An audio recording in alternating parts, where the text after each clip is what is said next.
Que bom, povo de Deus, estar com vocês aqui. Eu sou o pastor Dário Versosa, pastor da Igreja Batista Livre e Acesso, também psicólogo da linha comportamental cognitiva, ou cognitiva comportamental, como queira.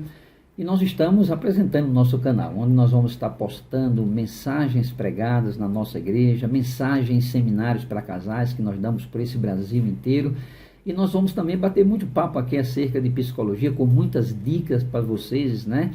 E nós queremos que você se inscreva no nosso canal, tá bom? É importante que você faça isso, deixe o seu like, caso você goste das mensagens, e também o seu dislike, para que possamos fazer esse filtro, né, através da sua resposta. Então, forte abraço para vocês e em breve nós estaremos de volta.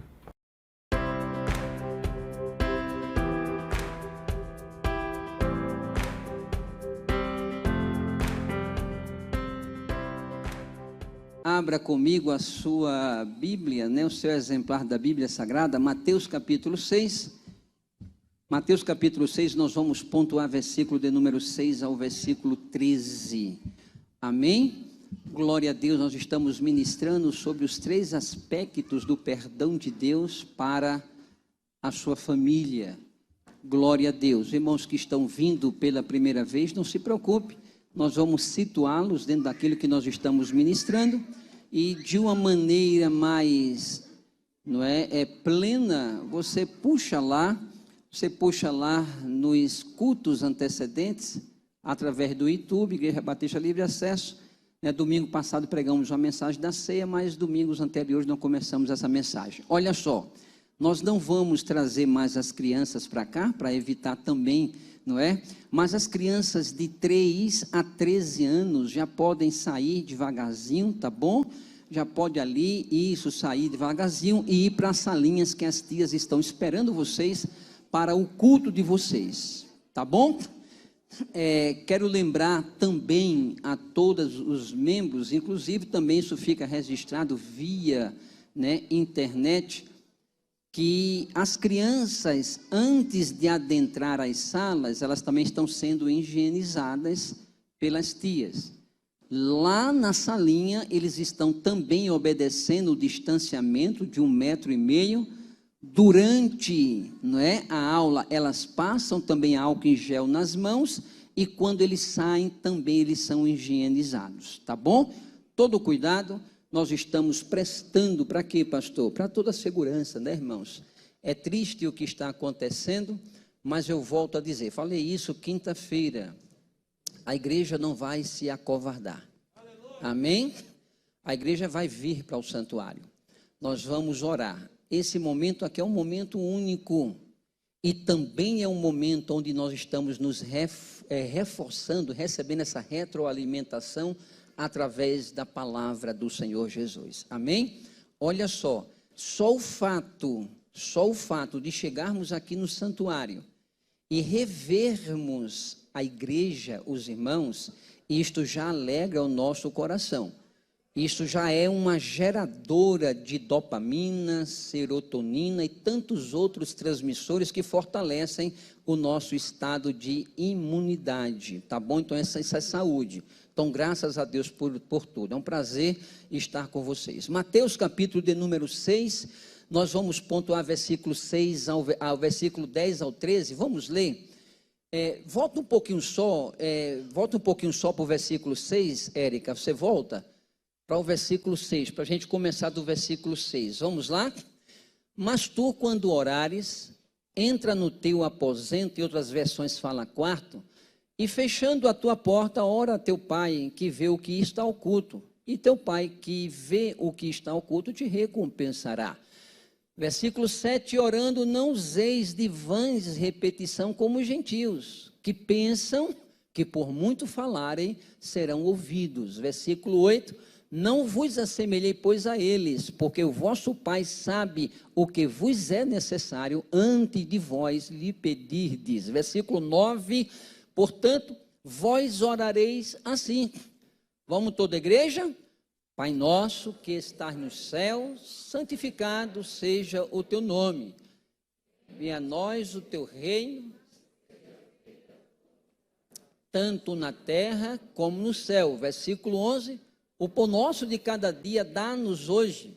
Versículo 12, perdoa-nos as nossas dívidas, assim como nós perdoamos aos nossos devedores. Versículo 13, último, e não nos induzas à tentação, mas livrai-nos do mal, porque teu é o reino, e o poder, e a glória para todos sempre. Você diz, curva a sua cabeça. Pai, eu quero te louvar.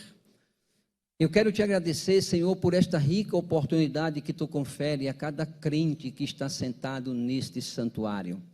Te agradecemos, Senhor, porque todo o Nordeste, os templos foram fechados. Muitos templos, Pai, do estado do Goiás, estado vizinho, também foram fechados. Mas tu concede a cada um de nós o privilégio de estar com a igreja aqui no santuário. Muito obrigado, Senhor.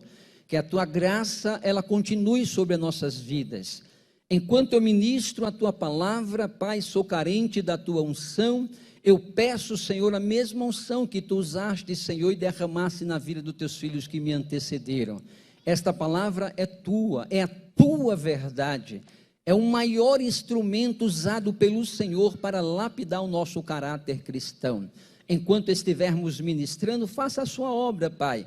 Que o teu Espírito esteja e tenha toda a liberdade em nossas vidas para agir, assim como Ele sabe e assim Ele foi designado. Permanece conosco, é isso que eu te peço no nome do Senhor Jesus. Amém? Tome assento em seus lugares.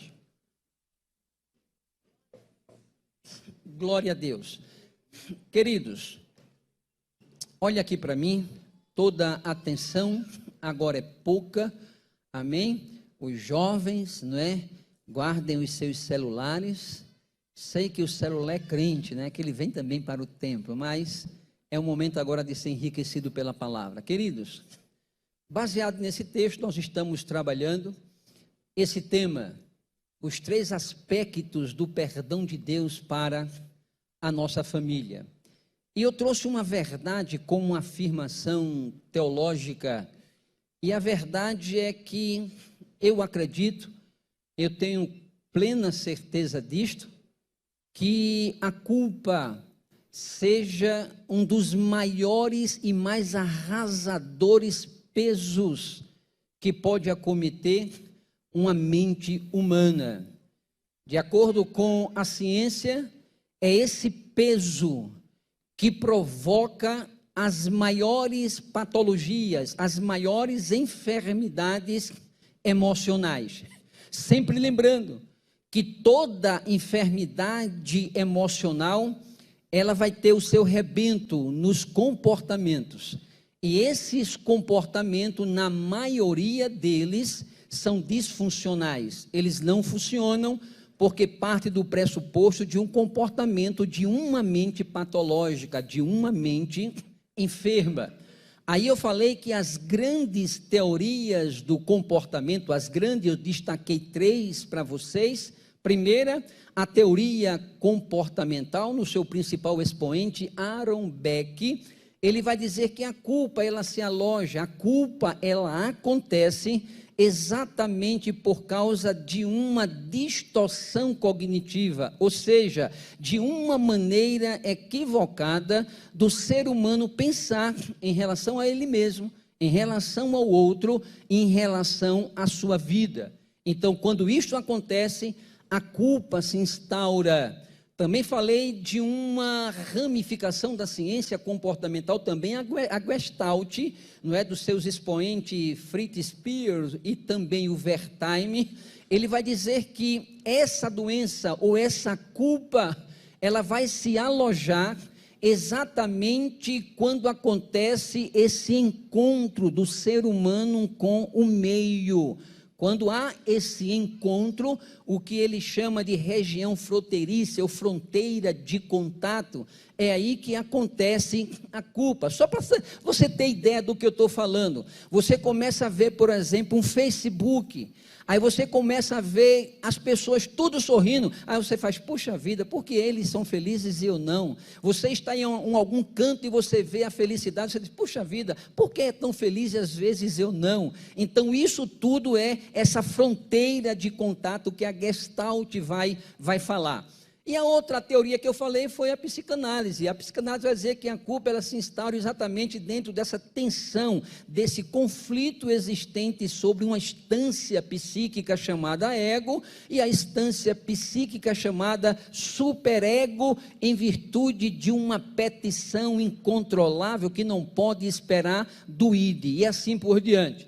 Aí eu falei aqui, e é uma realidade. Todos nós vivenciamos essa culpa, todo ser humano vivencia a culpa, da mais elementar à mais esmagadora. Culpa que se processa pelo simples fato de você ter feito uma promessa ao outro e não ter cumprido. Uma promessa a você mesmo e não ter cumprido. Tudo isto vem causando e vai causar o que nós chamamos de culpa. Também a culpa se instaura pelo fato de você olhar para trás, para um passado remoto e perceber que você tomou algumas atitudes. E essas atitudes, dentro do seu modo de ver, dentro de uma consciência do presente, não foi boa as atitudes, então elas reverberam no presente, ela acaba enrijecendo o seu presente e lhe impedindo de projetar-se para o futuro. Então isso vem e se aloja a culpa. Aí eu estou mostrando para vocês nessa semana que através do Evangelho de Jesus Cristo, conforme escreveu São Mateus, aqui no capítulo 6, Jesus está nos mostrando nesse texto, não somente um texto que se torna desafiador para cada um de nós, mas também se torna libertador. E eu estou lhe mostrando algumas razões pelas quais isso se torna uma verdade. E a primeira verdade é que nós temos que compreender, e eu falei isso aqui, para que nós estejamos livres desta culpa, nós precisamos entender que o Evangelho de Jesus Cristo, ele não é somente um evangelho da autocorreção, não é um evangelho do autoaperfeiçoamento, não é somente isto. O Evangelho de Jesus Cristo não é um evangelho que pega você e tira gradativamente das trevas e lhe coloca na luz plena, também não é somente isto. Este Evangelho de Jesus Cristo, a maior verdade centrada aqui na palavra, é que esse Evangelho, ele chama você, ele chama a sua família única e exclusivamente para conceder perdão. Ele te chama e diz: vocês estão perdoados através do meu sangue, através do sangue do meu Filho amado Jesus Cristo. Então a gente não pode vivenciar a nossa vida cristã, vivenciar pelo viés da justiça retributiva, que a gente diz assim: eu faço e Deus faz por mim, eu sou bonzinho, aí Deus vai trazer as bênçãos necessárias, inclusive a salvação. A gente não pode viver a nossa vida cristã baseada nisto. Por quê, pastor? Porque não há nada que você e a sua família possa fazer para Deus amá-los mais do que Ele já ama, e também nada vocês podem fazer para que Deus deixe de amá-los. Por quê, pastor? Porque amar a sua família é uma decisão primeira dele. Ele olhou para você e disse: decido amar, decido justificar, decido perdoar, decido levar para o céu, decido acompanhá-los com o meu espírito para que eles não se percam. Esta é a verdade do Senhor Jesus. Agora olhe para cá.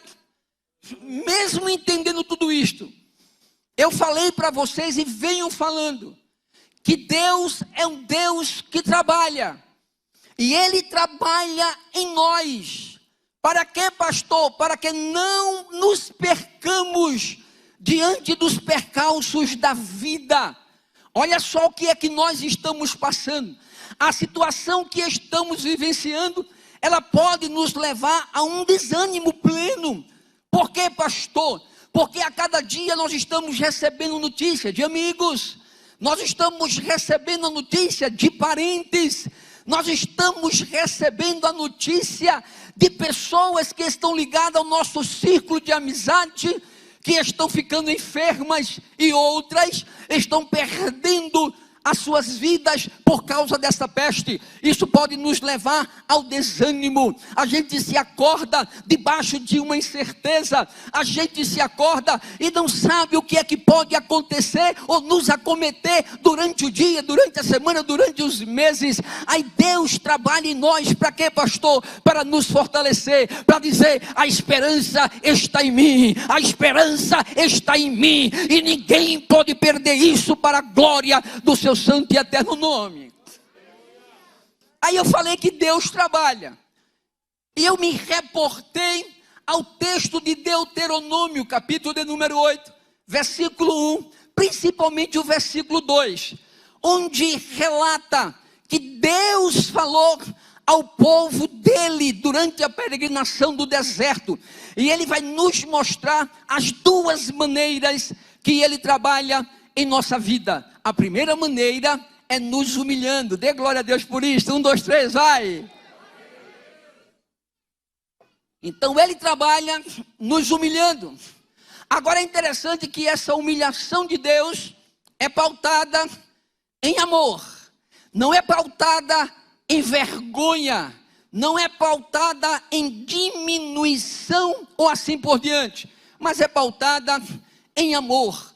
E como é que Deus faz isso e por que Deus faz isso? Olha aqui para mim, eu vou falar uma coisa e vai identificar-se com você e também comigo. Deus conhece a cada um de nós. Deus sabe onde trabalhar em Dário. Deus sabe onde trabalhar em você. Aí ele trabalha nos humilhando. Aí eu dei o exemplo de Elias, quando ele desce do monte, quando ele desce vitorioso diante dos profetas de Baal e de poste ídolo ou de Azera. A Bíblia diz que Deus o manda lá para Querite. Em primeiro lugar, Deus manda para Querite. Essa foi a primeira humilhação que Deus fez a Elias. Por que, pastor? A palavra Querite dentro do original hebraico significa colocar na medida certa. Diga comigo, 1, 2, 3, vai. Colocar na medida certa. Sabe por quê, pastor? Porque a porta do céu, ela tem uma medida certa. Lá no céu não entra de qualquer maneira. Lá no céu não entra grandão demais. E quando eu falo grandão demais, eu não estou falando de estatura física, mas eu estou falando de mentalidade. Tem gente que se acha grande demais. Tem gente que acha que a coisa só acontece porque ele faz. Tem gente que acha que a coisa só acontece só porque ele está à frente. Aí Deus pega este alguém e manda para Querite, para colocar na medida certa. Por quê, pastor? Porque Deus é tão bom que Ele quer nos levar para o céu. Ele quer nos levar para o céu. Esta foi a primeira humilhação de Deus na vida de Elias. Por quê? Porque a Bíblia diz que ele falou: e os corvos te alimentará. Está lembrado? Dentro do livro de Deuteronômio e também de Levítico, essa ave, ela era considerada imunda. Ou seja, para os judeus, jamais ele teria contato com esta ave. Aí Deus pega uma ave que é reconhecida pelos judeus como imunda, e ele diz: você vai ficar lá em Querite, vai beber água da corrente, das torrentes das águas lá de Querite, e um corvo vai te alimentar. O que é isso, pastor? É Deus provando e humilhando Elias, e ele pode fazer isso com qualquer um de nós. Agora preste atenção, quando Deus faz isto, Deus trabalha com propósito, porque dentro do livro de Atos capítulo 10, ele fez a mesma coisa com Pedro. A Bíblia diz que Pedro sentiu vontade de orar, ele sobe ao telhado, e ali a Bíblia diz que ele sente fome, e enquanto ele está orando, a Bíblia diz que um lençol vai descendo com tudo que era imundo, répteis, animais, ave, e Deus dá uma palavra profética a ele dizendo: mata e coma. Deus me cubra com seu sangue. jamais farei isso, porque jamais tocarei em algo imundo. Aí Deus aparece a segunda vez e diz assim: não torne aquilo imundo que Deus já purificou, aquilo que Deus já santificou. Sabe por quê? Porque Deus estava mostrando a Pedro o mundo gentílico que precisava de salvação. Tanto é que depois os mensageiros de Cornélio vieram e eles foram, e ele foi até a casa de Cornélio. O que significa isso, pastor? Para toda a glória, toda vez que Deus está nos humilhando, Ele faz isso debaixo de um propósito, para que o nome dele seja glorificado na tua vida. Então Deus trabalha nos humilhando. Agora, uma segunda maneira de Deus trabalhar, começo aqui. A segunda maneira de Deus trabalhar, segundo Deuteronômio capítulo 8, versículo 2, é provando-nos. Diga assim: Deus trabalha me provando. Você pode dar glória a Deus por isso? Deus trabalha nos provando. Eu queria que a Érica colocasse um texto lá em Hebreus, capítulo de número 11, versículo 17 e o versículo 18. Eu quero ler para vocês. Hebreus, carta aos Hebreus, capítulo 11, versos 17 e 18. Quer anotar aí? Anote. Vamos ler? Versículo 17. Pela fé, ofereceu Abraão a Isaque. Quando foi o quê? Quando foi o quê? Provado. Então Deus prova. Aí ele vai dizer: sim, aquele que recebera as promessas. Olha aqui para mim. Você percebe que ele já recebeu a promessa? Percebe? Olha a prova de Deus. Ele ofereceu o seu unigênito. Agora o versículo 18, vamos ler. Sendo-lhe dito: em Isaque será chamada a tua. Olha só, isso aqui é o segredo, viu, irmão? Isso aqui é o segredo. Ele oferece a Isaque porque ele crê nisso. Quem não crê em Deus não é capaz de oferecer aquilo que Deus lhe deu como promessa. Vá ouvindo. Eu estou falando que Deus prova. Aí vai dizer assim: considerou que Deus era poderoso para até ressuscitar dos mortos diga assim, o ressuscitar. Olhe para cá. Segunda forma que Deus trabalha em mim e Deus trabalha em você é nos provando. Eu estou lendo esse texto acerca de Abraão e eu quero mostrar algumas coisas para que você entenda que Deus nos prova. Precisamos entender isso. Primeiro, Deus não estava pedindo a Abraão Isaque. Deixa eu repetir isso. Deus não estava pedindo a Abraão Isaque. Pastor, então quem é que Deus estava pedindo a Abraão? Ouça-me.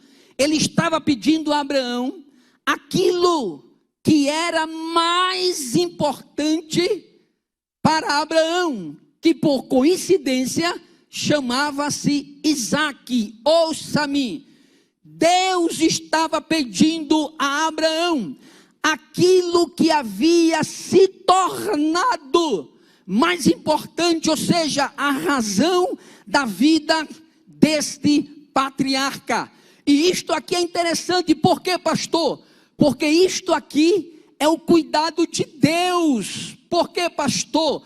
Porque em algum momento da nossa vida, aquilo que nós recebemos por promessa, ouça-me, pode tomar, pode ocupar o primeiro lugar da nossa devoção, o primeiro lugar da nossa adoração. Aí, para que isto não aconteça, é o cuidado de Deus. Deus diz assim: me dê. Deixa eu repetir isto. Pode acontecer daquilo que Deus nos prometeu e nós recebemos, pode tomar o primeiro lugar que pertence a Deus, o primeiro lugar que pertence à adoração a Deus. E para que isto não aconteça, Deus vem e diz: me dá aquilo que tornou alvo da sua adoração. Meu Deus, quando eu li isso aqui, Deus disse: meu Deus, pode falar isto para a minha igreja. Quantas e quantas coisas que têm se tornado alvo primeiro da nossa devoção. A gente pede a Deus um emprego, aí Deus dá o emprego, aí a gente deixa de adorar, e a gente começa a adorar o trabalho.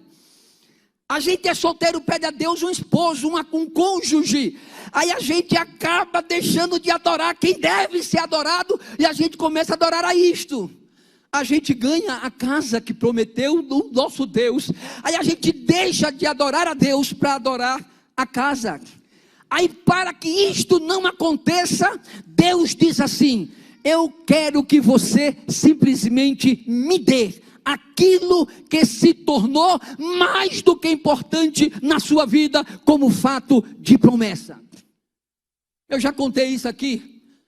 Quando eu tinha 18 anos de idade, ouça-me, eu terminei o 2º grau, que hoje é o ensino médio, e eu nutria um desejo dentro do meu coração. Um garoto de 18 anos, eu queria ser psicólogo.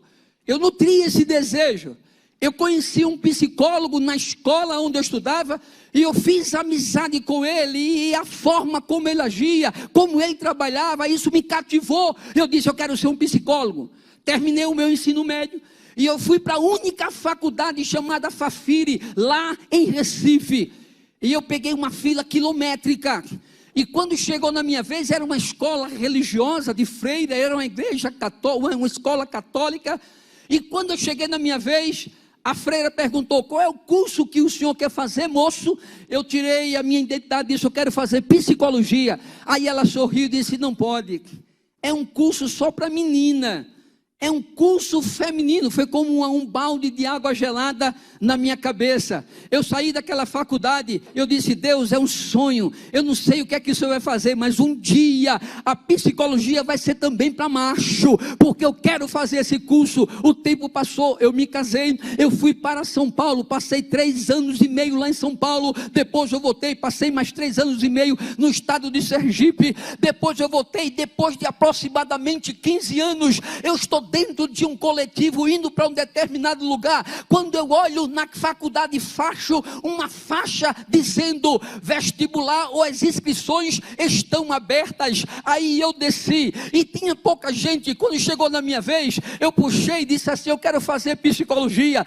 Aí a pessoa disse: me dê a sua identidade. Aí eu me assustei, eu disse: já tem psicologia, um curso para o sexo masculino? Ele disse: já faz aproximadamente 10 anos. Aí eu fiz minha inscrição, passei no vestibular, eu comecei a estudar. Cada aula para mim era um mundo, era uma vida. Eu me empolgava, eu estudava na faculdade, estudava na biblioteca. Eu só queria comer psicologia, porque era um sonho de 18 anos, já 15 anos atrás. E eu comecei a estudar. No 2º ano que eu estava estudando, eu recebi um telefonema do meu pastor presidente da época, e disse: larga tudo e vem para Caldas Novas para pastorear. Aí eu entrei no Google e comecei a pesquisar, e vi que lá não tinha faculdade, eu não tinha mais como cursar. Era Deus dizendo: é teu sonho, Dário? Eu disse: é me tornar um psicólogo. Aí Deus estava dizendo: abra mão para aquilo que eu estou te pedindo, para aquilo que eu estou te pedindo que faça.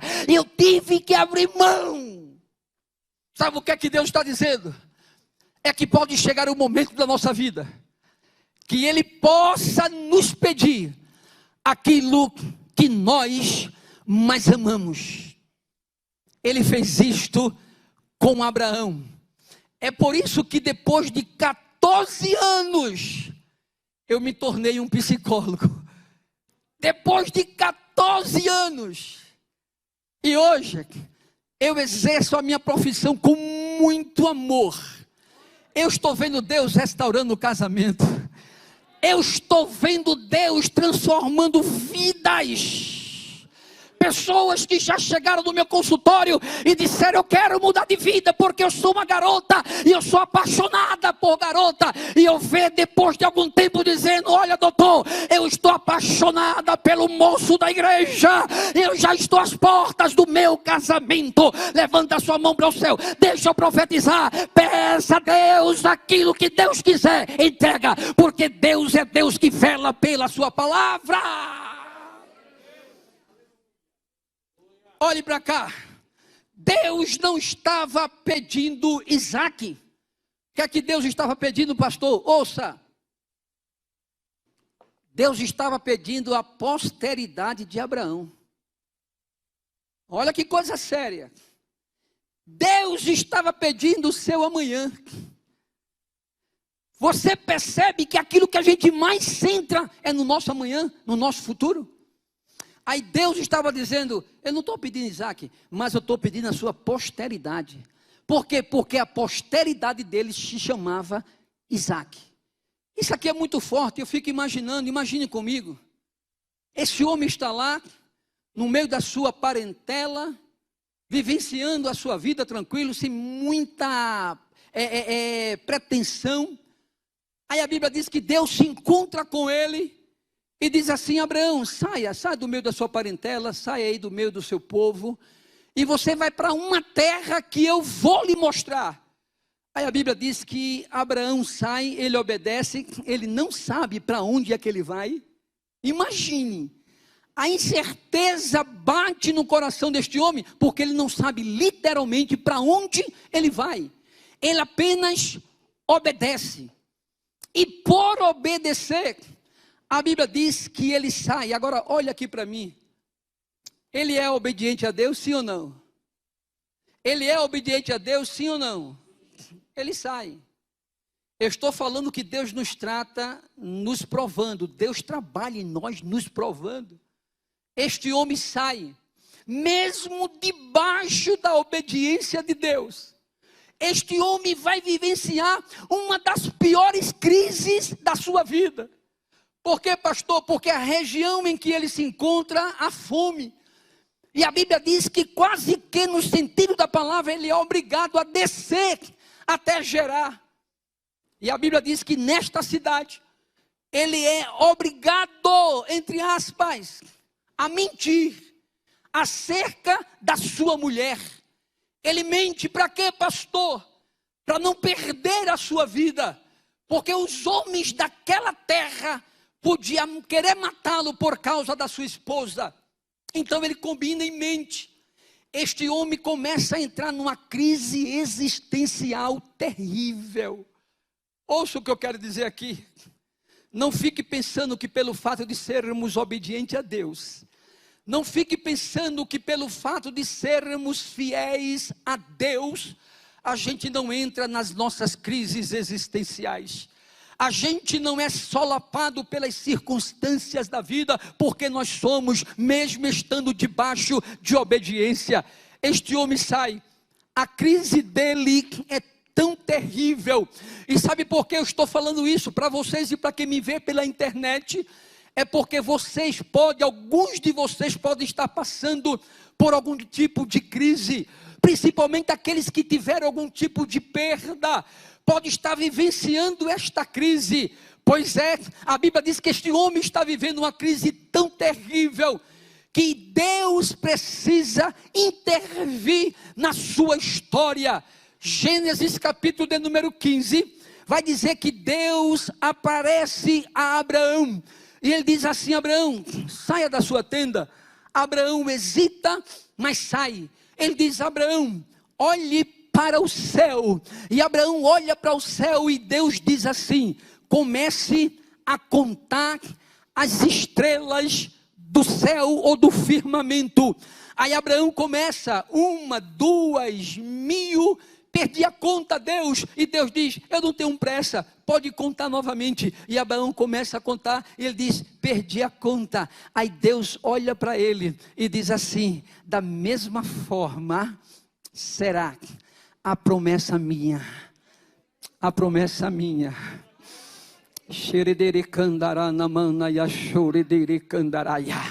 da mesma forma será a minha promessa sobre a tua vida. Levanta a mão, deixa eu profetizar. Eu sou profeta de Deus aqui desta noite. Eu sou profeta. Eu sei que você pode estar em crise. Eu sei que você pode estar até sofrendo. Você que me ouve, você que está aqui.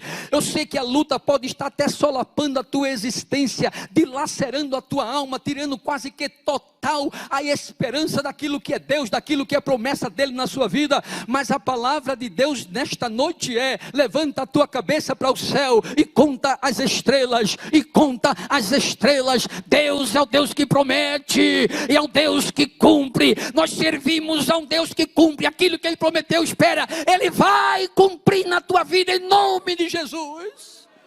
Aleluia. Abraão crê, e a promessa acontece. Só que agora vai acontecer depois de alguns anos que Deus se apresenta a ele e diz assim: e aí, como é que está a estrelinha? Está linda, Senhor. E está crescendo, está até um adolescentezinho muito robusto, muito, e anda comigo para onde eu vou, e eu tenho ensinado os teus preceitos a ele. E Deus diz: legal. Conhece o Monte Moriá? Conheça. Pega o teu filho. Meu Deus.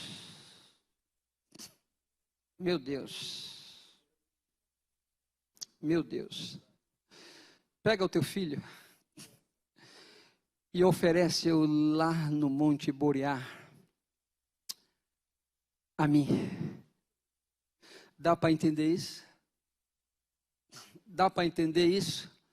É como um filme passando na cabeça deste homem, e ele se perguntando: peraí, se Deus me fez uma promessa de uma grande multidão, e essa promessa partiria de um filho, porque a minha mulher, ela era estéril, e agora Deus me dá um filho, então se Ele está pedindo, é porque acabou toda a esperança. Não é assim que a gente pensa? Não é assim que a gente pensa? Mas o texto vai dizer na epístola aos Hebreus que eu li, é que Abraão pensa assim: eu sirvo a um Deus que Ele ressuscita. Talvez tu não entendeu ainda, deixa eu repetir. Eu sirvo a um Deus que ressuscita. Eu estava hoje à tarde orando no meu quarto. Hoje pela manhã eu estava orando no meu quarto. E Deus disse para mim assim: fale para a minha igreja que eu ressuscito sonhos. Eu ressuscito promessas. Eu sou Deus que vou entrar e vou pegar aquele filho que está afastado, que eu disse para você que seria uma bênção na minha vida, nos meus caminhos, e uma bênção para mim. Agora ele está afastado, e você está aí como que esperando e simplesmente esquecendo que um dia eu mandei você sair da tenda para contar estrela. Eu estou dizendo que eu sou um Deus que ressuscito. Eu sou um Deus que ressuscito. Quero profetizar que Deus está ressuscitando promessa no teu coração. Porque, pastor, porque o trabalhar de Deus é nos provando, mas nós seremos aprovados para a glória do seu nome, e não há inferno que possa impedir a vitória de Deus da tua vida. Adore a Ele, adore a Ele, adore a Ele, adore a Ele, adore, adore, adore. Aleluia! Glória a Deus. É por essa razão que eu estou dizendo que Deus, quando nos prova, Ele não prova zombando de nós. Você está ouvindo? Deus não nos prova desmerecendo quem quer que seja, mas Ele prova. Por quê, pastor? Porque não tem jeito, só aprende debaixo da prova. Aí Deus está dizendo: não, eu não desisto de você. Eu não desisto da sua casa. Não, eu chamei vocês para uma eternidade comigo. Adore a Deus por isto. Eu te chamei para que você se firme nesta promessa. Ele é Deus que abre todos os caminhos para a honra e para a glória do nome do Senhor Jesus. Deus selou a cada um de nós. Alguns anos atrás, eu morava em São Paulo nesta época. Nedinha ainda não estava comigo, nós estávamos noivos quando eu fui para São Paulo. Eu tinha um irmão que trabalhava na Volkswagen, lá no Bernardo do Campo. Alguns aqui conhecem. E eu trabalhava na Philips, em Ribeirão Pires. E ele disse: Dário, tu está de folga amanhã? Eu disse: estou. Ele disse: vai lá na Volkswagen comigo, porque vai ter uma explanação de toda a fábrica. E eu fui, curioso eu fui. Aí eu cheguei lá, aí o instrutor começou a andar com a gente pelo pátio. Depois dentro da fábrica, mostrando a linha de montagem. Eu nunca mais me esqueço disso. Ele disse: isso aqui é o setor que faz paralama dos veículos. Isso aqui faz o teto. Aí nós fomos andando quase uma hora. Ele disse: aqui faz o motor do veículo. Então a peça daqui vem para cá, de lá vem para cá e vem para esse setor que é a linha de montagem. Aí ele disse: agora vamos lá para o pátio. Aí nós fomos para o pátio. Aí quando chegamos no pátio, ele disse assim: você está vendo ali aquela pista toda acidentada? E eu disse: todo mundo falou, estamos. Ele disse: daqui a pouco o carro vai passar ali fazendo um teste. Era uma pista toda acidentada, toda acidentada. Se o carro passar e não cair nada, nem parafuso, nem nada, aí alguém vem e coloca um carimbo, um selo lá no para-brisa da frente. É por isso que quando você compra um carro 0 km, tem lá o selo. Aí ele disse: vamos lá para outro setor. Está vendo aqui? O carro vai passar por esse setor. Se ele for aprovado, vai receber um selo. E ele foi mostrando para a gente, e eu fui me maravilhando, porque Deus começou a falar comigo. Érica, coloca aí Efésios capítulo 1, versículo 13, para que eu leia com a igreja. Aí o instrutor disse assim: está vendo aquele carro que está indo lá para aquele pátio ali? É um carro que foi aprovado. A cegonha vai pegar aquele carro e vai levar para as agências para ser vendido. Vamos ler comigo? 1, 2, 3, toda a igreja.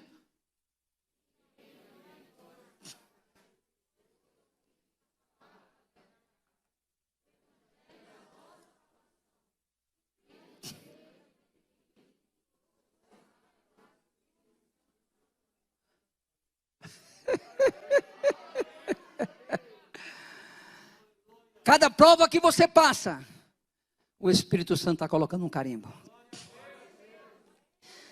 Eu vou dizer uma coisa: eu não estou ferindo a teologia, não estou ferindo hermenêutica, mas eu creio assim, que quando Satanás, que está bem longe daqui, ele olha para você, ele vê o selo.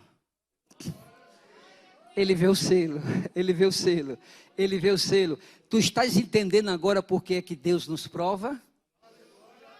Por quê, pastor? Para que o diabo veja que você é provado e aprovado por ele. Oh, aleluia, eu estou sentindo a glória do Senhor aqui. Eu estou sentindo a glória do Senhor. Talvez você esteja recebendo a maior resposta de Deus. Por que é que eu estou passando por esta prova?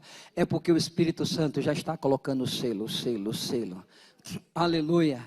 Paulo está dizendo que Deus não quis que você andasse por aí apenas salvo, mas Deus quis que você andasse selado. Selado. Selado para a honra e para a glória do nome do Senhor Jesus. Quem pode dizer amém? Amém. Segundo aspecto, falei do primeiro. Segundo aspecto do perdão de Deus para nossas famílias. Deixa eu ler para você. Qual é o segundo aspecto, pastor? O segundo aspecto para nos apossarmos do perdão de Deus para a nossa família, fica claro quando Jesus diz assim na sua oração: perdoa as nossas dívidas, assim como perdoamos os nossos devedores. Qual é a segunda coisa, pastor, para que a gente possa se apossar do perdão de Deus? É o entendimento que perdão de Deus só acontece quando a gente assimilar esta verdade aqui. Olha só, presta bem atenção. Eu particularmente, estou falando de Dário, não é de vocês, mas eu particularmente, eu acredito que Jesus poderia ter deixado essa parte de fora. Ele poderia ter deixado, né, irmão? Isso aqui é uma suposição minha, tá? Apenas para fins didáticos. Para fins didáticos, para que você compreenda o que eu estou ministrando. Imaginemos, né, que isso fosse possível. Imaginemos, só para fim didático. Que eu estivesse nessa época aqui, eu, Dário Versosa, eu estivesse aqui nessa época. Talvez alguns de vocês. E Jesus chegasse para mim, ó, irmão, isso é uma suposição, viu? Está ouvindo, né? É apenas uma suposição. Lógico que isso não é possível. Mas Jesus chegasse para mim e dissesse assim: Dário, o colégio apostólico me pediu para que eu ensinasse a ele uma oração. Eu queria participar a você, Paulo, a você, Dário. Eu queria participar a você a essa oração. Isso aqui é apenas uma suposição. Aí eu diria: Deus, daria para o senhor ler aí o esboço da oração? E ele daria. E ele começaria, ele dizia: olha, Dário, é o seguinte, eu vou começar da seguinte maneira. Pai nosso que está nos céus. Aí eu diria: puxa vida, que lindo. Que lindo, ele está mesmo no céu. Aí ele continuava e dizia: venha o teu reino, seja feita a tua vontade, assim na terra como no céu. Eu digo: mas Jesus, que coisa linda, mas continue. Isso aqui é uma suposição, viu, irmão? É só uma suposição. Aí ele dizia assim: venha a nós o teu reino, seja feita a tua vontade, assim na terra como... Meu Deus, que coisa linda. Eles vão ficar maravilhados, Jesus. Mas continue. Aí ele dizia: dar-nos o pão de cada dia. Eu digo: maravilhoso, Jesus, a gente precisa. Meu Deus, viver sem um pão. E o pão aqui na minha tradução é o cuscuz. Não, misericórdia, Jesus, que coisa linda. Mas continue. Aí ele dizia assim, perdoa os nossos pecados. Eu dizia: glória a Deus. A gente precisa disso. Uns mais, outros menos. Talvez eu esteja na classe dos mais. Muito bom, Jesus. Essa oração está maravilhosa. Mas... Continue. Aí ele dizia assim: perdoa os nossos pecados, assim como perdoamos os nossos devedores. Não. Dá para repetir isso aí, Jesus? Aí ele diria: vou repetir. Perdoa os nossos pecados, assim como nós perdoamos aquele que nos tem ofendido. Aí eu dizia: Jesus, não daria para ficar só na primeira parte, não?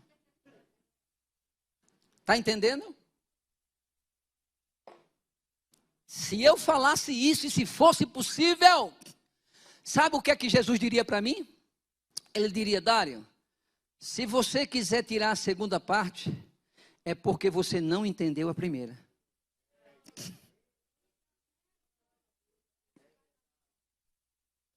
Você está entendendo o que Deus quer falar conosco?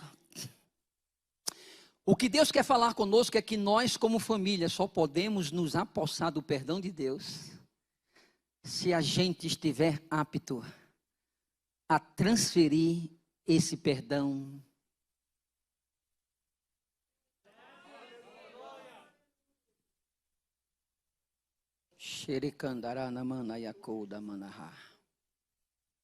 Olhe para cá.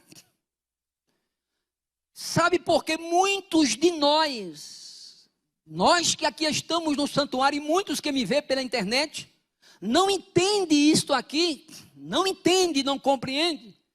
Por algumas razões que eu coloquei aqui. Primeiro, porque ainda não entendemos o que seja o perdão de Deus. Você sabia que a culpa se aloja exatamente nisto? A gente não consegue entender o perdão de Deus. Isso aqui é tão sério que Paulo, lá na frente, no Evangelho, ele vai dizer: o amor de Deus me constrange. Porque ele não compreende. Paulo passou muitos anos com uma sensação arrasadora de culpa, porque ele consentiu na morte de Estevão. E Deus precisou tratá-lo. Então muita gente não se apropria porque não compreende o perdão de Deus. Agora olha a segunda razão. Pelo fato de não compreender o perdão de Deus, não compreende que foi perdoado. Irmãos, eu estou trabalhando sobre o aspecto do perdão de Deus para a nossa família. E eu acredito que esse texto é um texto libertador para nos abençoar. Agora a terceira coisa. Primeiro, por não entender o perdão. Segundo, por não entender e não tomar posse desse perdão. Terceiro, tem uma dificuldade enorme de perdoar. E se a gente não perdoa, não tem jeito. Não tem jeito, nós temos que entender isso. Mateus capítulo 18, versículo 26, conta-nos uma história de um homem que tem alguns devedores.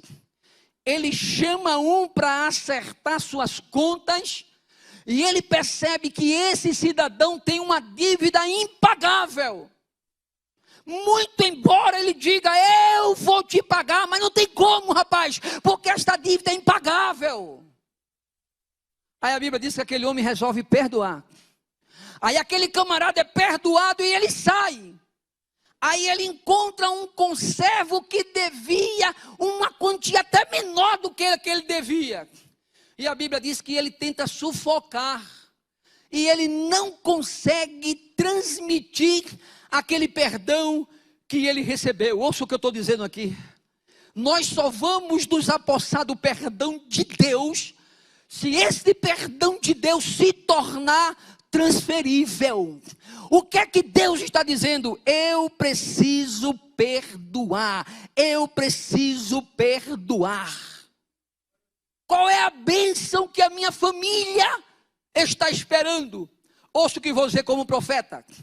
Se eu entender o que é perdão, se eu perdoar, a minha família vai começar a receber a vitória. A vitória, a vitória, a vitória para a honra e para a glória do nome do Senhor Jesus. Marcos capítulo 2, ouça-me.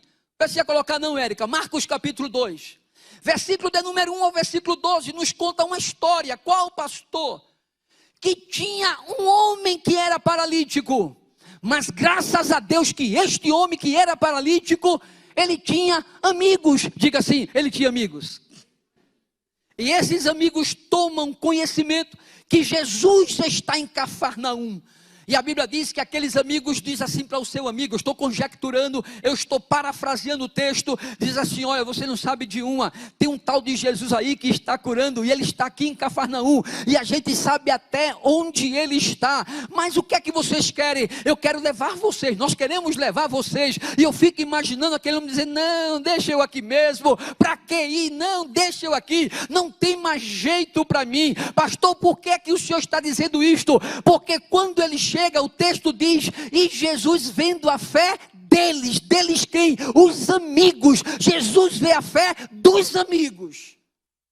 Aí eles pegam aquele homem, ouçam-me, e eles vão lá para a casa onde Jesus estava em Cafarnaum.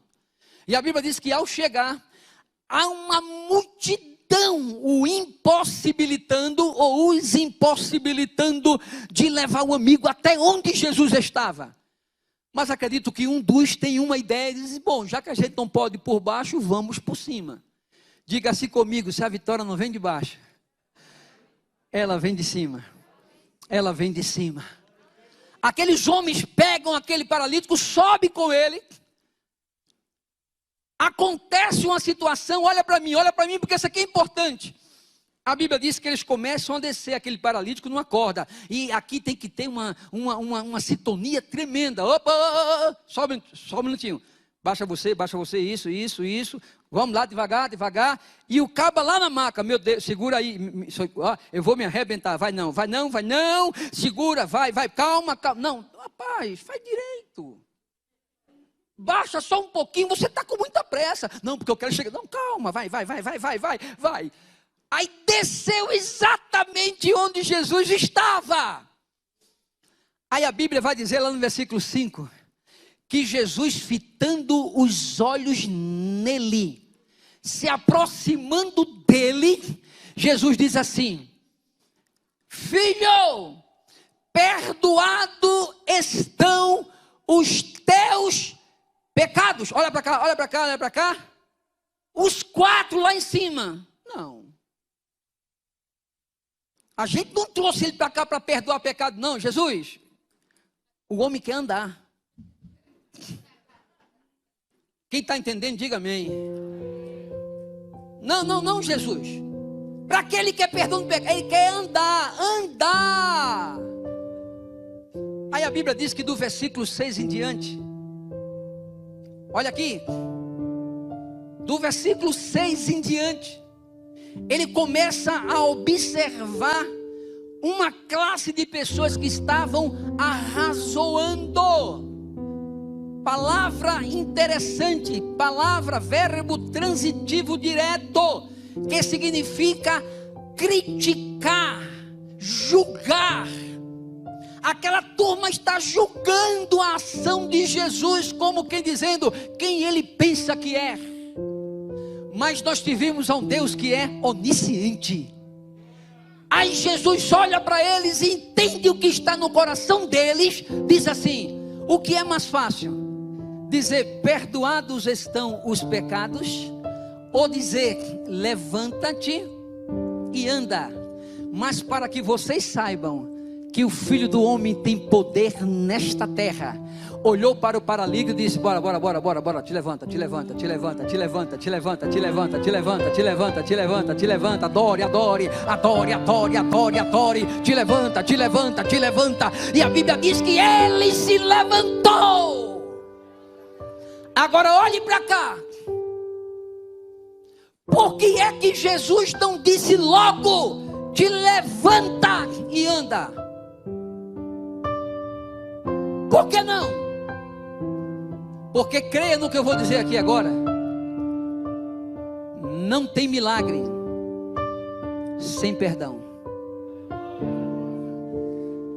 Não tem milagre sem perdão. Você quer ver milagre na sua casa? Perdoe. Você quer ver esse marido transformado? Perdoe. Você quer ver essa mulher transformada? Perdoe. Você quer ver esses filhos que estão afastados do caminho do Senhor voltar para o redil, voltar para a casa do Senhor? Perdoe, perdoe, perdoe, perdoe. Segundo aspecto do perdão de Deus é nos ensinar que esse perdão que nós recebemos, ele precisa ser transferível. Deixa eu contar aqui o testemunho rápido. Fique de pé.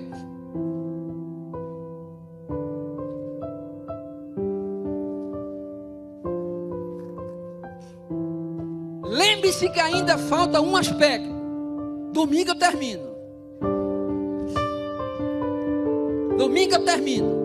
Pastor, termina agora. Mas como é que eu vou terminar? Que eu não terminei a mensagem. Eu tenho que fazer ainda. Mas domingo eu termino. Olha aqui para mim.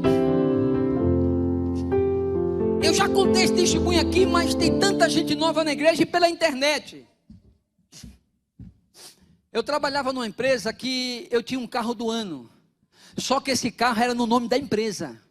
A empresa que pagava e descontava no meu salário. Esse carro já estava praticamente pago. Esse carro é dinheiro de hoje, mais ou menos 40 mil reais. Eu tinha aproximadamente uns 40, mais uns 30 mil de comissão. 40 mais 30, 70. A firma começou a passar por uma crise e o diretor foi para a matriz. Eu passei um mês na cidade. Depois eu disse para ele: volta, que você aí não está resolvendo nada, vem para cá. Ele voltou. Aí cheguei no aeroporto, fui pegar ele com meu carro. Chegou na casa dele e disse: Dário, deixa o teu carro comigo, eu vou te deixar em casa, toma aqui o dinheiro do táxi, eu vou ficar com o carro no final de semana, que o meu está na oficina. Eu entreguei a chave para ele. O Espírito Santo disse: tu nunca mais vê esse carro. Cheguei em casa, Nedinha disse: cadê o carro? Eu disse: oxi, tu nunca perguntou? É porque Deus me contou uma história. Deixei o carro com fulano de tal. Ela disse: pois é, tu nunca mais vê esse carro. Na segunda-feira, quando eu cheguei lá, a empresa tinha falido, ele tinha levado tudo. E quando eu vi o carro passando, eu fui lá, quero o meu carro. Conversei com o rapaz disse: esse teu carro era teu até ontem, porque eu comprei, está aqui o documento. Naquele momento eu fiquei sem chão. fui para casa, aconteceu uma situação e eu voltei para Recife. E eu entrei numa depressão terrível, ficava em cima de uma cama. E um belo dia, ouça-me, o Espírito Santo me acordou e disse: Dário, dobra o teu joelho. Eu dobrei o meu joelho. Ele disse: comece a orar. Eu disse: mas orar por quê e por quem? Ele disse: ore pelo ladrão. Deixa comigo. Senhor, arranca a cabeça dele. Onde ele estiver, arranca, para ele saber que eu sou teu filho. E o Espírito Santo disse: não, eu quero que você ore abençoando a vida dele. Eu disse: Espírito Santo, brincadeira tem hora. Ele disse: então ore pedindo a Deus, para Deus honrar e abençoar a vida dele e prosperar. Eu disse: Senhor, abençoa o ladrão. E me levantei. Ele disse: não, se demore. Segunda noite, o Espírito Santo me acorda e disse: Dário, dobra o joelho para orar. Eu disse: eu oro, mas não venha me dizer que é pelo ladrão. Ele disse: é por ele mesmo. Eu estava com o coração mais maleável. Jesus abençoa o ladrão. Terceira noite, eu me acordei, disse: nem precisa falar. Senhor, abençoa o ladrão, tu sabes, ele não te tem, eu te tenho. Ele não te conhece, eu te conheço. Abençoa o ladrão. E eu comecei a abençoar toda a família dele. Eu fui dormir. Aí eu comecei a ter uma revelação. E hoje eu sei que foi uma revelação. Eu vi aquele ladrão, ele descendo descampado de paletó, como ele costumava andar, com uma pasta 007. E ele chegava onde eu estava, ele dizia: Dário, eu sou um empresário.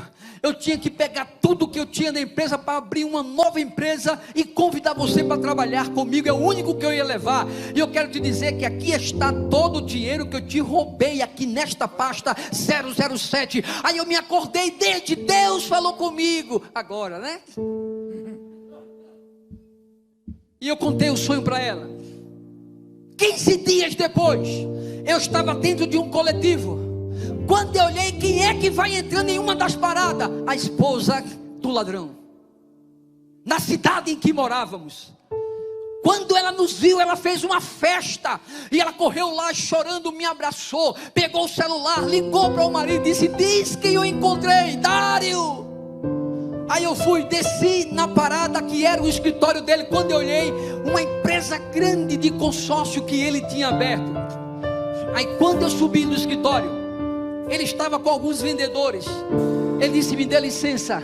Eram os mesmos móveis lá da cidade onde morávamos e trabalhávamos. Ele disse: me dê licença. Aí quando ele ficou somente eu e ele disse: Dário, eu pedi a Deus para não morrer antes de me reencontrar contigo. Eu sou um empresário e eu precisava pegar tudo que eu tinha para abrir uma empresa. E você não faz ideia, eu passei 1 ano procurando você, porque eu sei que você é aqui de Recife. E eu quero dizer para você: abriu o cofre, aqui está todo o dinheiro que eu lhe peguei. Vamos lá comprar o seu carro. E eu trabalhei com ele ainda quase 2 anos com ele, na empresa nova que ele abriu. Pastor, por que o senhor quer falar isso? Porque o segundo aspecto do perdão de Deus é para aqueles que estão dispostos a perdoar. Eu quero fazer uma oração toda específica agora. Por que, pastor? Porque não é fácil falar de perdão. Mas eu quero dizer uma coisa para a igreja e para aqueles que me ouvem através da internet: as bênçãos do Senhor vão recair sobre a tua casa. Levante a tua mão para o céu. Levante. O Espírito Santo de Deus vai te ajudar, vai trabalhar na sua interioridade. O perdão será declarado para a honra e para a glória do nome do Senhor e Salvador Jesus Cristo. Fica com a mão levantada e fica com os olhos fechados agora. Antes de orar, deixa eu perguntar se adentrou alguém aqui nesta noite que não é crente ainda, mas que deseja entregar a vida para Jesus. E se isto acontece com você e você quer entregar a vida, eu quero somente que você levante a sua mão agora bem alto e faça assim e diga: eu quero Jesus, pastor, eu quero Jesus. Tem alguém que quer entregar a vida para Jesus? Tem alguém que quer entregar a sua vida para Jesus? Amém. Bata uma salva de palmas com os olhos fechados. Vem para cá, querida, vem para cá. Vem para cá, traz o maridão, Isso, vem para cá. Deus está salvando um casal aqui agora. Dá glória a Deus, dá glória a Deus. Onde está a terceira pessoa? Onde está a terceira pessoa? Vem para cá, querido, vem para cá. Fica aqui. Eu queria que o Paulinho e a Ana fizessem a cobertura sobre a vida deles. Onde está a terceira pessoa? Onde está a terceira pessoa que quer se encontrar? Jesus está te chamando. Onde está a terceira pessoa? A igreja fica com os olhos fechados, somente orando. Onde está a terceira pessoa? Onde está a terceira pessoa que quer se encontrar com o Senhor agora, quer entregar a vida para Jesus? Onde está? Levanta a tua mão, porque eu quero orar por você. Deus tem vitória para a sua casa. Onde está a terceira pessoa? Eu só vou perguntar essa vez: onde está a terceira pessoa? Aleluia. Tem onde está? Onde está? Aleluia. Não está. Eu quero orar por esse casal. Abra os olhos agora. Levanta as suas mãos para o céu comigo aqui agora. Levanta a sua mão para o céu. Depois eu vou orar pela sua vida, porque o terceiro, o segundo aspecto de Deus para a tua vida, do perdão de Deus, é que esse perdão se torne transferível, para que as bênçãos deles recaiam sobre a sua casa. Eu quero orar por esse casal, Pai. É na tua autoridade agora que nós estamos colocando esse casal que se rende ao Senhor. Eu quero lhe agradecer, Pai, pela vitória da vida deles. Através dele, Pai, a família também se reencontrarão ou encontrarão-se também contigo. Eu quero declarar, Pai, aquilo que está na tua palavra: nenhuma legalidade mais o inferno tem sobre a vida deles, e tudo aquilo que pertence ao Senhor pertence a eles. E eu declaro isso, que os perdão do pecado, Pai, acontece, e seus nomes estão escritos no livro da vida. Bata a salva de palma. Enquanto os irmãos pegam o nome deles para o discipulado, eu quero que todos vocês curvem sua cabeça agora, fechem os olhos. Eu vou fazer uma pergunta, e essa pergunta que eu fizer, eu quero que você apenas levante as mãos e abaixe, somente para que eu possa identificar. A igreja está com a cabeça fechada, a cabeça baixa, os olhos fechados. Deixa eu perguntar: quantos que adentraram aqui nesta noite, que entendem que precisam transformar o perdão que receberam de Deus em um perdão transferível? Eu quero que você levante as suas mãos e baixe. Pode baixar, pode baixar, pode baixar, pode baixar. Deixa eu ver mais aqui no lado direito. Deixa eu ver aqui, isso, pode baixar as mãos. Ai, começa a louvar. Eu quero pedir, Senhor, que a tua graça seja derramada sobre teus filhos aqui agora.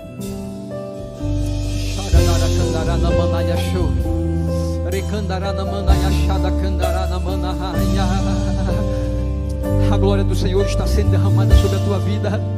Sei que os teus olhos, sempre atentos, permanecem em mim. Fala com eles, Pai, fala. Oh, aleluia. E os teus ouvidos, oh, aleluia, estão sensíveis para ouvir meu clamor. Tu irás transformar a família. Posso até chorar, estás trabalhando na família. Oh, aleluia. mas a alegria vem Adore. de manhã. Adore. És Deus de perto e não de longe, nunca mudastes, tu és fiel.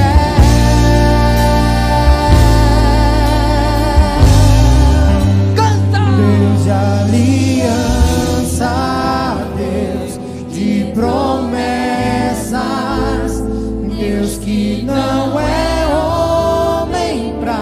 Vai recebendo perdão. mentir. Vai recebendo perdão para transformar esse perdão em perdão transferível.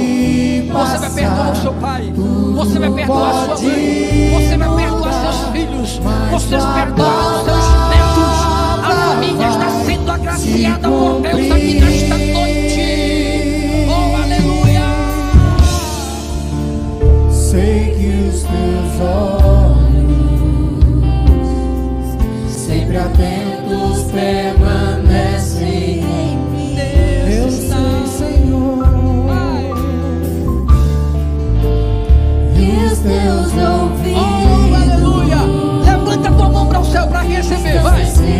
levanta a mão para o céu, levanta. meu clamor.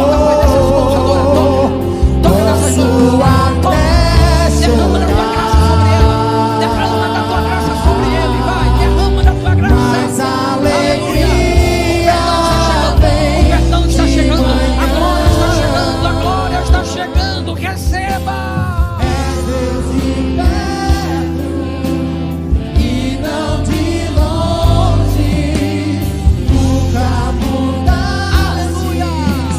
Tu és fiel. Diga, Deus de aliança, Deus de promessa, é a promessa dele. não é Glória a Deus. mentir.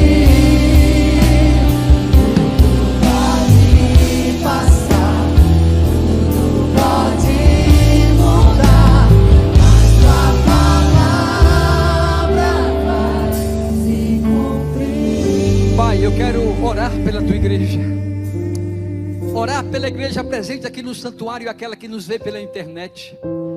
E eu quero declarar, Senhor, que o perdão que recebemos é um perdão que é transferível. Nós queremos perdoar, Senhor, também aqueles que nos têm ofendido, porque nós compreendemos, Pai, que esse perdão é perdão verdadeiro quando isto acontece. E nós queremos nos apossarmos desta verdade tua para a igreja. A igreja está apta para perdoar, não importa o que nos fizeram, não importa, Senhor, o que ainda vai nos fazer. Nós queremos declarar o perdão, limpar o nosso coração aqui na noite deste dia. Eu declaro, Pai, porque a palavra diz que é assim que as bênçãos chegam na nossa casa. Nós haveremos de ver milagres, Pai, na nossa família. Eu declaro isso para a glória do teu santo e eterno Deus. E a igreja diz, faça assim: amanhã, noite da vitória, não perde, Deus está trabalhando. Terça-feira, já vai fazer 7 semanas que eu estou falando a respeito de uma vida frutífera em Deus, para recebermos a sua vitória. Vem para cá, em nome de Jesus, na terça, na quinta. Sábado de manhã tem consagração, e domingo à tarde, 17h30, escola dominical, e à noite, culto da família. Levanta as mãos para o céu. Que a graça de nosso Senhor e Salvador Jesus Cristo, o amor do nosso eterno Pai, a comunhão e a consolação do seu Santo Espírito seja com toda a igreja, não somente hoje, mas eternamente. Todo o povo de Deus diz: Deus abençoe, família cheia de bênção, e uma semana abençoada para vocês.